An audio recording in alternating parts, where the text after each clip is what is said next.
Magandang gabi po sa inyong lahat. Ako po si June and welcome sa panibagong episode ng ating vlog. Mukhang bumabaliktad na po ang mundo ni Marcos Jr., ni Lisa at ni Tamba. Mukhang yung gulong ng palad, yung gulong po, 'di ba? Mukhang pumipihit na pabaliktad sa kanila. Dahil po kapansin-pansin, ito'y 3 days or parang 5 days, wala pang isang linggo. Talagang inoobserbahan ko po itong mainstream media at mukhang bumaliktad na dito sa administrasyon kila Lisa, Tamba at Marcos Jr.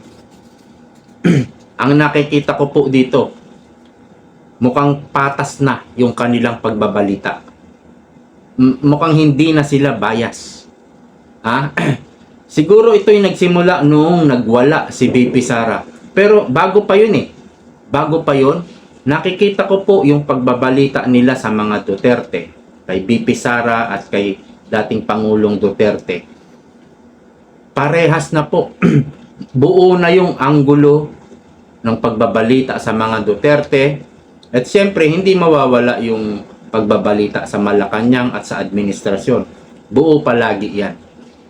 Ang nangyayari kasi dati, sobrang bias nila. Una na yung Maisog Rally. Ang lalaki ng Maisog Rally sa Mindanao, sa Davao, sa iba't ibang parte ng Mindanao.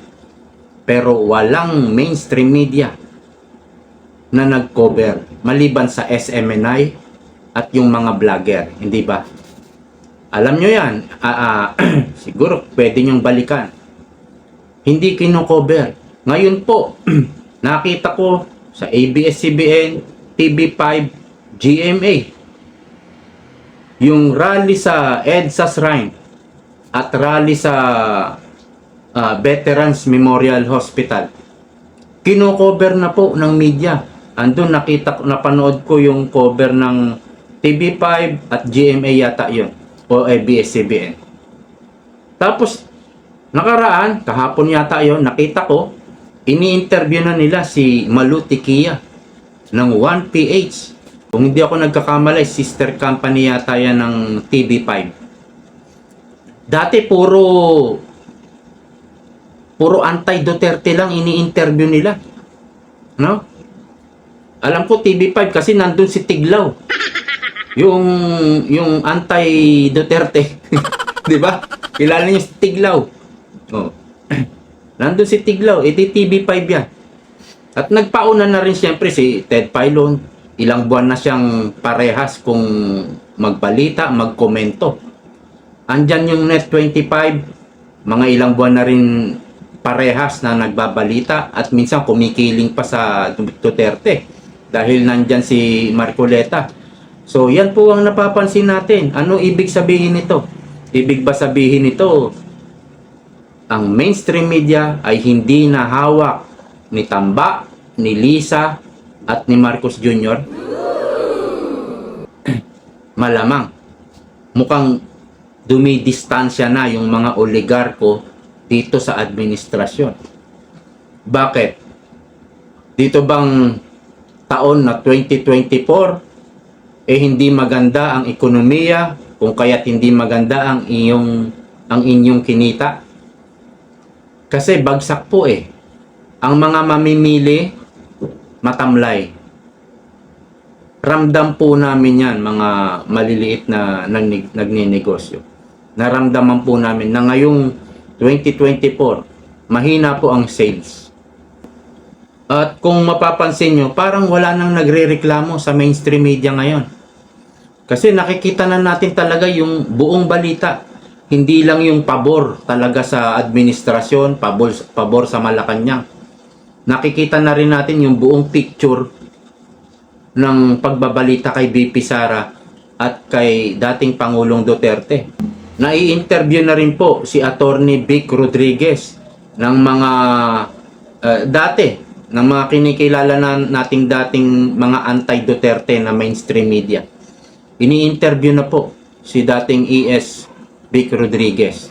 At alam naman natin na itinaas yan. Itinaas yung kamay ni Vic Rodriguez, ni dating Pangulong Duterte. Ibig sabihin talagang pumaparehas na ang mainstream media ngayon at mukhang hindi na hawak ng mga tambaloslos sa Malacanang at sa Congress.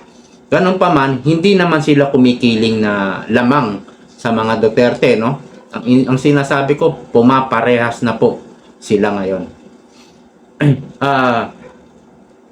Dahil dyan, nagpahayag po si Cardinal Advincula. Ito po yung report ng ABS-CBN sa gitna ng hidwaan ni na President Ferdinand Marcos Jr. at Vice President Sara Duterte. Nananawagan si Manila Archbishop Jose Cardinal Advincula sa sambayanan na ipagdasal ang mga pinuno ng pamahalaan nang sa gayon ay hindi magdulot ng pagkahati-hati ng bansa ang kanilang mga issue at personal na interes. At napabalita rin po si VP Sara sa WION. Ito po'y international media kung saan originated po ito sa India, no? At kung mapapansin nyo, Indiana po yung newscaster dito. At sa iba pang international media, talagang nagdulot ng ingay yung pagwawala ni VP Sara. Ang House of Representatives wala na po nagawa. 1 taon, wala po silang nagawa. Puro hearing. Sinayang winaldas ang ating pera imbis na may pag-asenso tayong maranasan sa ating bansa. May makreate na maraming trabaho. Ito ginawa ni Tambaloslos. Hindi kasalanan po ito ni VP Sara at ni Pangulong Duterte. Kasalanan nito ng Pangulo, ni Lisa Marcos at ni Tamba. Kahit sabihin natin si Tambaloslos lang ang masama, ang may ambisyon. Kung ang Pangulo natin ay matapang at may bayag, hindi niya hahayaan itong pinsan niya.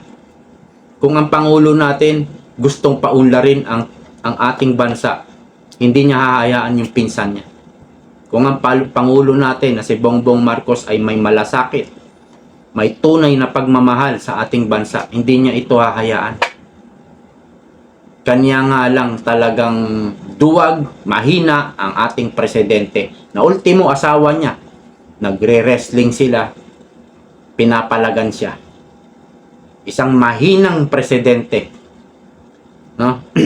I humbly exhort you all to pray for them that they may receive the grace to exercise its statesmanship in the most trying times so that sobriety may prevail in our land and that political issues and personal interests may not divide the nation. Nakapagsalita lang po ng maanghang si Vice President Sara Duterte dahil po sa kanyang Chief of Staff na si Atty. Lopez na tangka o balak kidnapin at dalhin sa Women's Correctional. Doon lang talaga hindi nakapagpigil ang ating Vice President. Dahil talaga namang hindi makatao yung kanilang gagawin. At ito'y napigilan ng isang Vice President na babae na may bayag. Ngayon, sa kabila po ng statement ni Archbishop Jose Cardinal Advincula, makikinig kaya si Tamba? Makikinig kaya yung buhaya na yan? Hanggang dito na lang po. Maraming salamat.